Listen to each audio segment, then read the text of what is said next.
Il-Gżir Maltin reġgħu inħakkmu minn riħ qawwi fl-aħħar sigħat tant li d-Dipartiment tal-Protezzjoni Ċivili ħareġ twissija oranġjo kmieni filgħodu hekk kif it-temp instabbli persista matul il-ġurnata.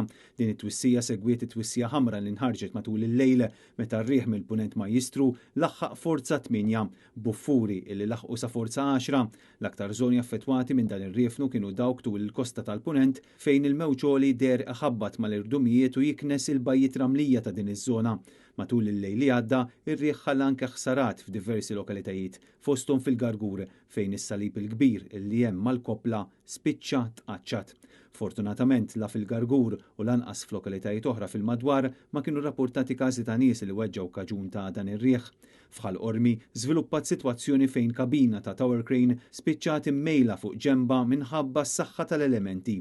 Pront kien l-intervent tal-membri tal-Protezzjoni Ċivili li assiguraw li ma jkunx hemm periklu, dan fil-waqt li l-OHSA u l-BCA ħarġu notifika sabiex ix-xogħol li kien għaddej jitwaqqaf sakemm il-każ ikun investigat.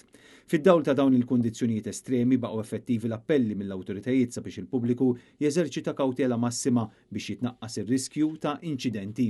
L-appell kien sabiex jiġu evitati postijiet għoljin bħal bjut, galleriji u scaffoldings u li wieħed iżomm il-bogħod mill-baħar minħabba l-mewġ qawwi u s-sitwazzjonijiet perikolużi li jistgħu jinħolqu.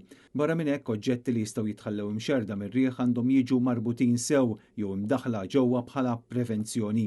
Intant jidher li r-riħ qawwi affettwa wkoll l-ajruplani li kien fuq il-Prim Ministru fi triqtu lura mill-Belġju, tant li dan dam 3 kwarti sħaħ idur fuq Malta qabel għamel l-inżul tiegħu. Dan ir-riħ qawwi kellu jnaqqas sew sal-ġimgħa filgħaxija u jimmarka forza 5 għalkemm imbagħad ir-riħ serġa' jitqawwa l-forza 7 nhar il-Ħadd filgħodu fejn mistennija xita u maltemp.